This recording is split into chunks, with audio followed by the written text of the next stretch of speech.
Good afternoon, good morning, good evening. I don't know what time you're watching us, but I know that the time that we're going to have today is a good one. We're going to talk about armies. I know normally you think about devastation and people getting hurt. Well, the army that we're going to talk to today is all about saving you, saving our planet, saving the people on the planet. We'll be talking to Major Adam Morales of the San Bernardino County Salvation Army right after this short break.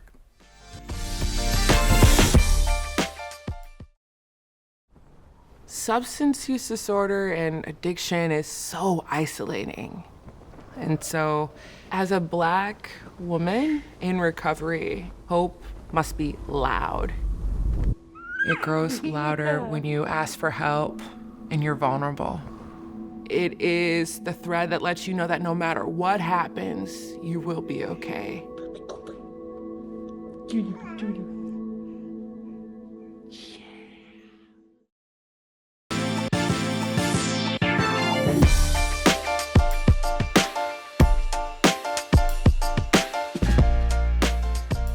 Welcome back. Once again, I'm Wallace Allen. This is Empire Talks Back, and our guest today is Major Adam Morales, Yes.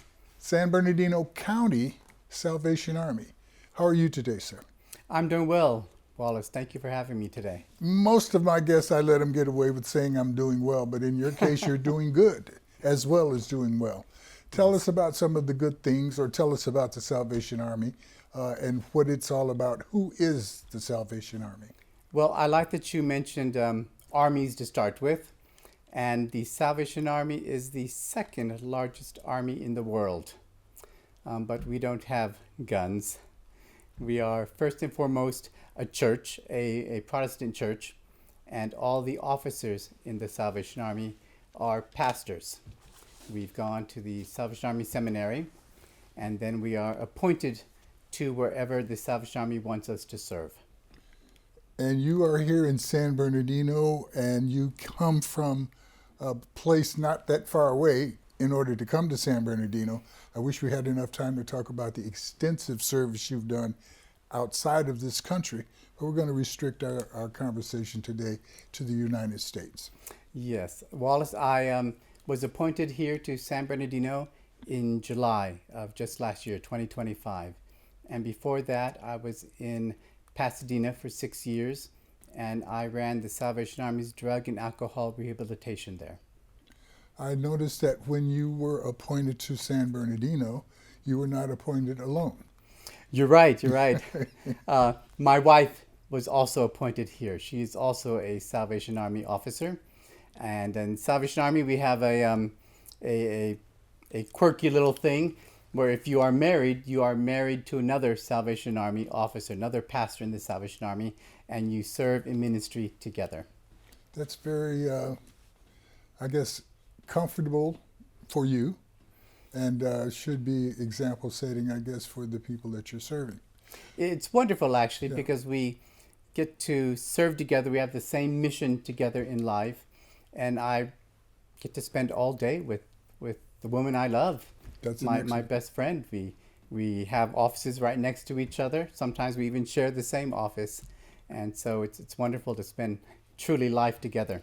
Okay, I don't know who's doing the most work today, you or her, because she's not with you here and you're not with her there. So let's continue to see what we can get out of you today so that you'll be able to prove to her you were actually out working today. What area does the Salvation Army cover here in San Bernardino County?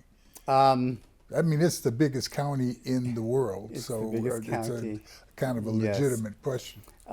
We go up to Big Bear, I guess, the top of the mountains here. And all the cities, Grand Terrace, Rialto, San Bernardino, Redlands, Colton. So all the cities here in San Bernardino are covered by the Salvation Army.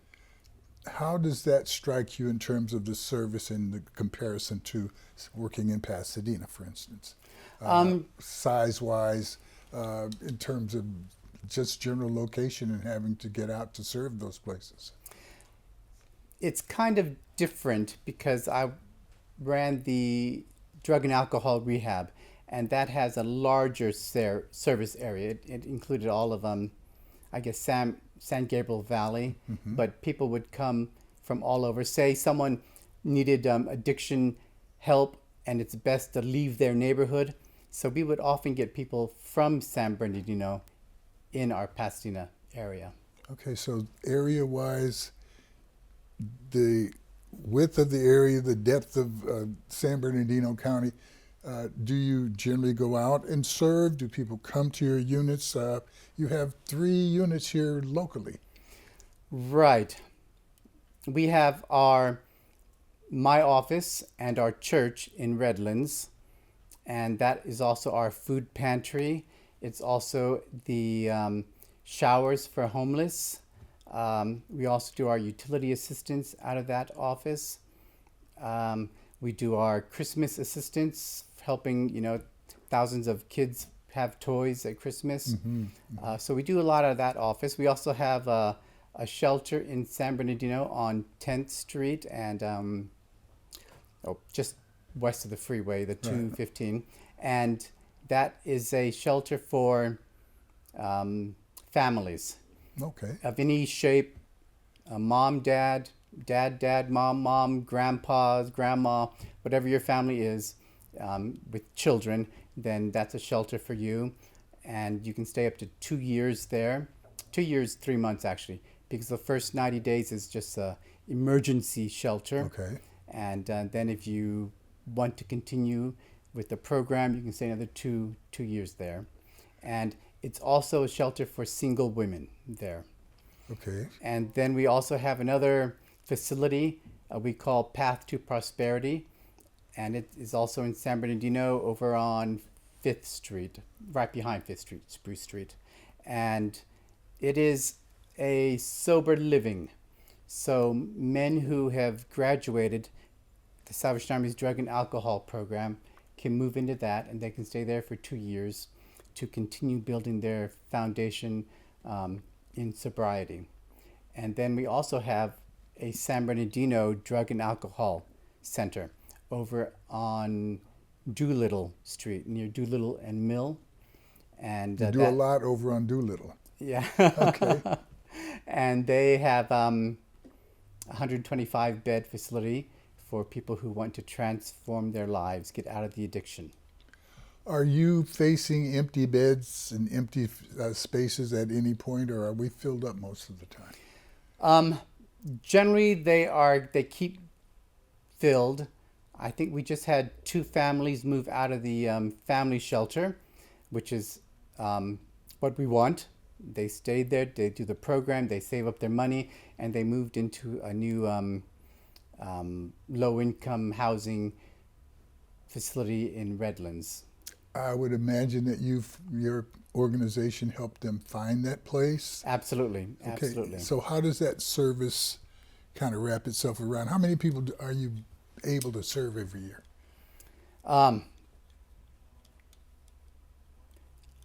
Thousands and thousands. Thousands and We thousands. serve about 110,000 meals a year.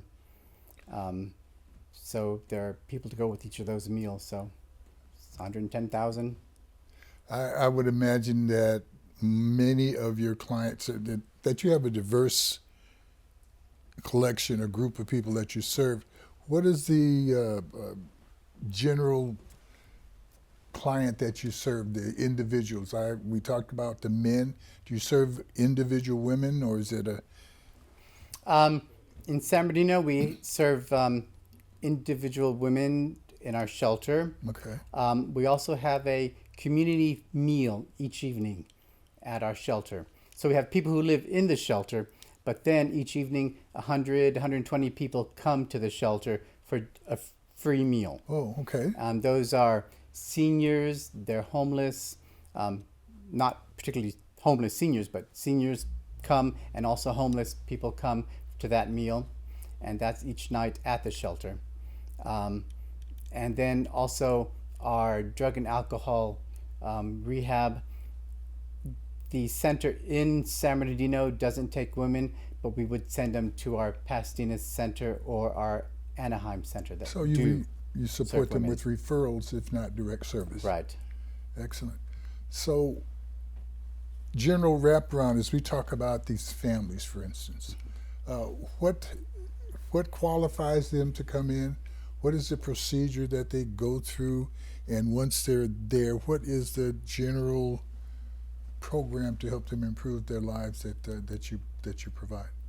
Um, the requirement is that they need to be facing homelessness or are homeless. Okay. Okay. They need to be have children. It's a family shelter or a single woman, because sometimes they come out of domestic violence situations. So, um, and once they get there, the first 90 days, it's considered emergency shelter. So there aren't too many requirements in the program. But if they want to stay after 90 days, then they need to start following a program. There's a case manager for them who will help them maybe get documents if they don't have documents. They'll make sure the kids are in school, and many of the school districts will work with us and provide transportation for their children to continue going to the same school they were going to, so they don't Okay. have to change schools. We have tutors from Cal State San Bernardino that come 3 evenings a week and tutor the kids. Um, they need to look for or get a job, and while they're working, they need to be saving money, which we hold for them. Mhm. We had a family about 2 weeks ago move out, and they were able to take with them $20,000 Oh my goodness. that they had been able to save up. All right.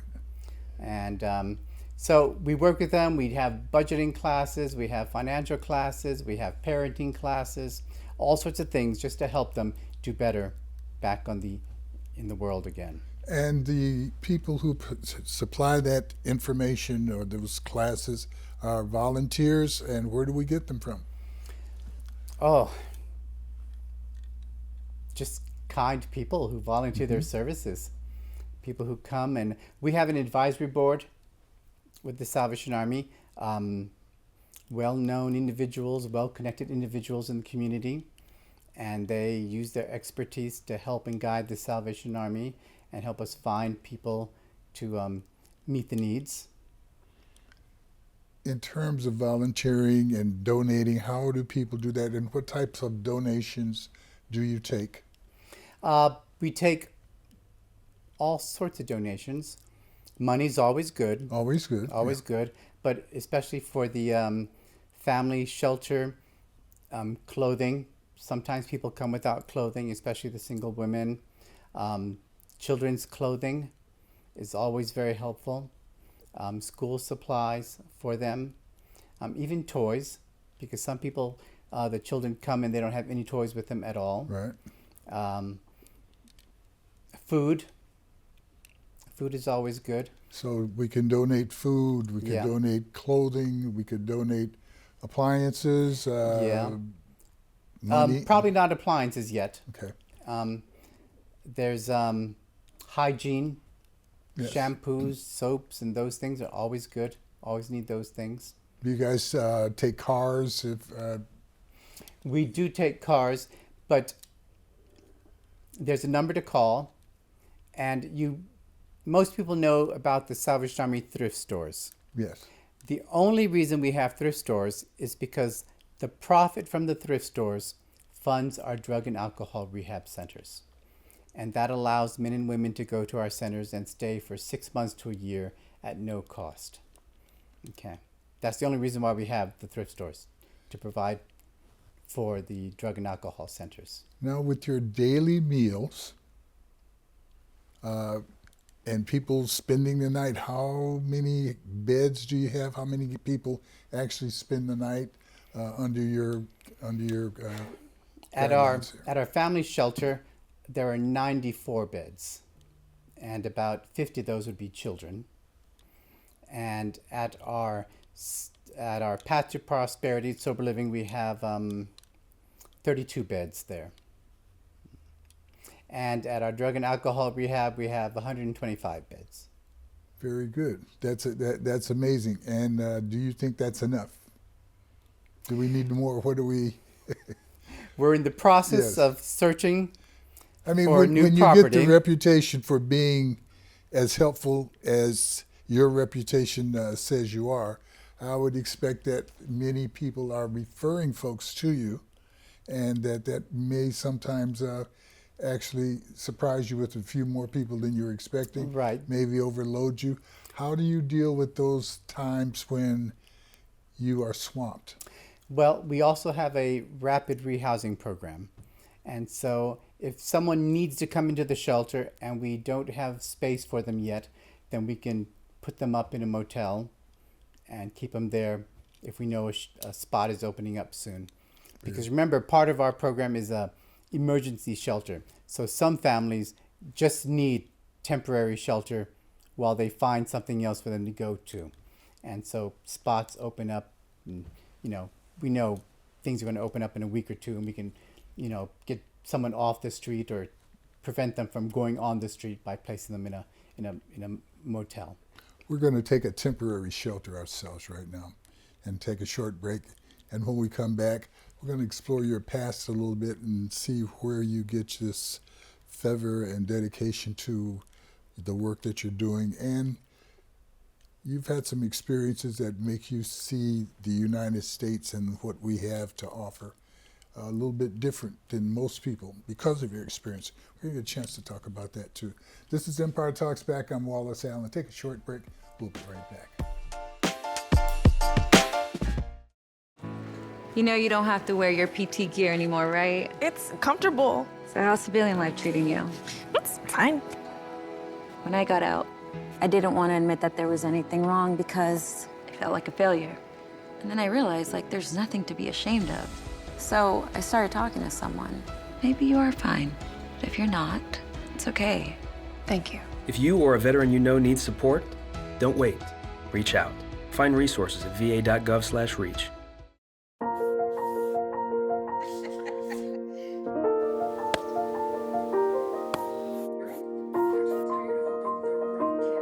Hey, honey. We thought we'd try something new. Family art hour. What do you think? You got jokes. You're funny. Learn about adopting a teen from foster care. You can't imagine the reward. Learn more at adoptuskids.org.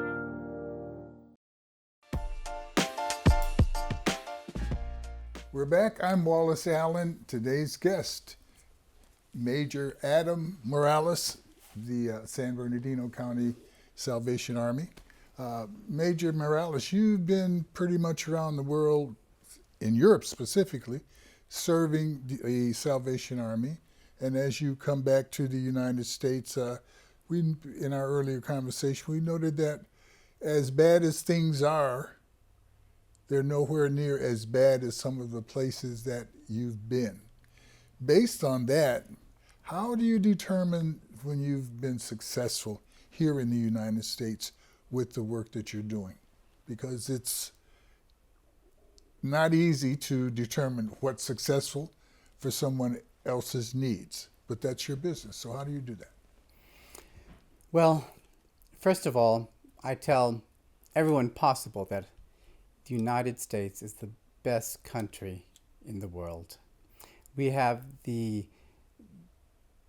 best social safety net any place. Here in the United States, anybody can, with just a little bit of effort, have a good middle class life.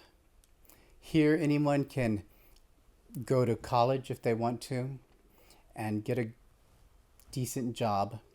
It's not that much hard. It's not that hard, I'm sorry. Mm-hmm. But I've lived in several other countries where unless you're born to a wealthy family or unless you're involved in criminal activities, there's nothing you can do to raise your level of your standard of living. You're just always going to have the lowest level of work available to you. Healthcare and shelter is one of the, or two of the largest obstacles and concerns that we have for people here in the United States. Healthcare seems to be able to affect everyone. Shelter, certainly, if you don't have it, there's a big problem. How do you see the benefit of our health care? For you, for instance, at the Salvation Army, how do you supply health care? How does that affect the people that are with you? Do they bring health care? How do we do that? I'd expect people that are facing homelessness are probably not up to date with the healthcare system. Right. And we actually have two teams right now, one in San Bernardino and one in Redlands, and we're working to get a third team going that we call our street outreach teams. And they actually go out each day to the homeless, wherever they're at, under the bridges and the parks, wherever. And they try to get them the documents they need, the benefits they're eligible for. We try to get them in housing. We can, if they want, that very day, put them in a board and room situation. Because for a homeless person to move straight into their own apartment or house, it's just too much responsibility for them. And they'd have to come up with down payment Somebody's gotta for come up with it, utilities and everything. So we have relationships with room and board places, and we can put them in that day in a room and board where they can start to get the feeling of having responsibilities each day. And we can work on getting their documents. But unfortunately, many people just don't want it. They don't want to give up the life of often drugs. They've gone too long without having responsibilities and don't want responsibilities. Some people, of course, have some mental issues. They're not so bad as to be forcibly placed into an institution, but they're just a little off kilter to not be able to keep their housing. But I'd say, in my opinion, my humble opinion, often it's just the drugs. The drugs, people don't want to give them up. And many times people even have a place to live, but they'd rather rent it out to someone else so they can have money for their drugs. I mean, it's a sad situation. This is America, really. If someone wants to get off the streets, it is possible. It is possible. And drugs are a big issue for keeping people on the streets. It is. I worked in the drug and alcohol part of the Salvation Army for 6 years, and people would come into us, and at first you don't know, do they have mental difficulties, or is it just the drugs? And you might have to wait 30 days, and you finally, okay, it was just the drugs. They're now normal, but you can't tell at first. It's just amazing. So in terms of helping to prevent some of these issues that drive people into homeless situations, drive them into drugs or to overuse of alcohol, are there any programs that you suggest that we provide that would help prevent these things? What do you see in the future that would put you out of a job? I know that if there was something that you would probably wish for, would be that someday there would be no need for a Salvation Army. Am I guessing on that, or does that make sense to you? Well, there's always going to be a need, just because we live in a very fallen world where a lot of bad things happen. And so things are always going wrong for people. Things are always happening to people. People who go into drugs, it's often many different reasons. Some people get stuck in grief. They lose a parent. And even though, the parent was 86, lived a good life. Yeah, their child's just shocked and can't get over it, and it gets stuck there. Sometimes, as a child, someone has been abused, mentally, physically. there's just so many reasons. They've been abused as an adult in a relationship. They get caught up in a relationship. It just takes a lot of counseling to help people to work through or realize what their issue is, and stop turning to the drugs to try to feel better. There's just so many reasons why people turn to drugs. It's not just a one type solution. It seems, as we spoke earlier, that what people perceive as possibilities has a lot to do with how they consider the actual situation they're in. You were telling me about the European experience and how poor people in Europe, Ukraine, Russia specifically, don't have what we have. You talked about just a general idea of the drinking water at a drinking fountain. You spoke with you told me that they all use the same cup, use the same glass, and that somehow that has not created a big disease factory, but at the same time, it's not something that we in America would consider doing at all. And even, I don't know, maybe in a homeless camp, people would share a cup or glass without washing it, but most of the times even there, they would at least try to rinse it off. Right. What we expect to have happen in the United States and the difference in what you've seen actually happening in Europe, how do you make that comparison when you see what they don't have and what we do have, what we waste, and how people who need it really are not paying attention to how well they could actually exist if they took a little bit more care and concern about the things that we have access to here? Right. I think I went from living in the United States to moving to Russia just shortly after the after communism fell, and they truly had nothing. They had nothing. It was pretty sad. One time I went to a summer camp with children, and myself and another person were the only foreigners, and it was a 2-week camp. We took a suitcase full of clothes for every day, and when we got to the meeting point, all the kids, all they had was one little bag to carry a toothbrush, toothpaste, and a swimsuit. They had that and the clothes they were wearing for 2 weeks. And so, of course, myself and the other foreigner, just wore our same clothes for 2 weeks. And that's really all most people had. They had one outfit.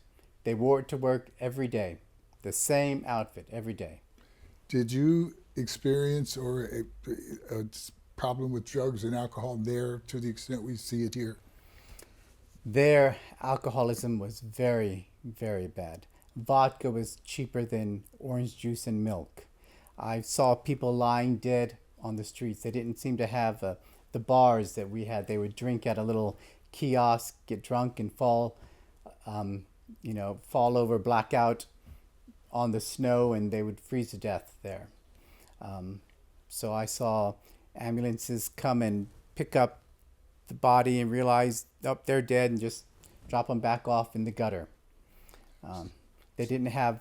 Life did not have the same meaning to them as life means to us. So here in America, here in the Inland Empire, where we have access to life at its finest, or access to an attitude that says life is not worth living, we've got plenty of space in between. I think I agree with you that America is the number one place of opportunity and a place to be. And with organizations like yours, we have an opportunity to bring people who are facing devastation into a situation where they can actually face a reality that is worth looking forward to. In terms of looking forward, what is the Salvation Army of San Bernardino County looking forward to? What are your aspirations? What do we need to do? Right now, we are searching for a new property. We have 3 different facilities, and we want to have them all on one campus. So we're searching for a 5-acre campus where we can have all our services in one place. Does it need to be in a city, near a city, or do you prefer more of a rural area? We want it in San Bernardino. It needs to be best close to public transportation, so all our clients can reach us and get it out to the services they need also. Okay. We are going to have a little sign on the program that lets people know how to donate. And is there any specific thing that you would ask people to donate as in terms of their time, money, clothes, food? What is the biggest help of all the things that people can donate to you? All of the above. Whatever you have that you can give, whatever you feel that is most helpful for you to give. If you like helping families, then there's always a need for them. We have, over 50 kids in our family shelter. They always need something. Someone's having a baby, they need shelter and diapers. Always kids going to school. So Yeah. a person can sign up to be a member of the Salvation Army without going through boot camp or any big training situation. Absolutely. All they got to do Absolutely. is decide to be a member of that army, Yes. and they can call this number that we have on the screen, and you guys will help them determine their rank and status and hours that they're going to participate. Yep. Just let us know how you're available and what you'd like to do, and we'll put you to work. Major Morales, Thank you all a real so pleasure. much. Thank you for your good work. God bless you. Thank you. This is Empire Talks Back. I'm Wallace Allen. See you guys next time. Do something good. Make somebody's life a little bit happier and more productive. Guess what? That'll make you happier and definitely more productive. God bless you. Thank you for your time.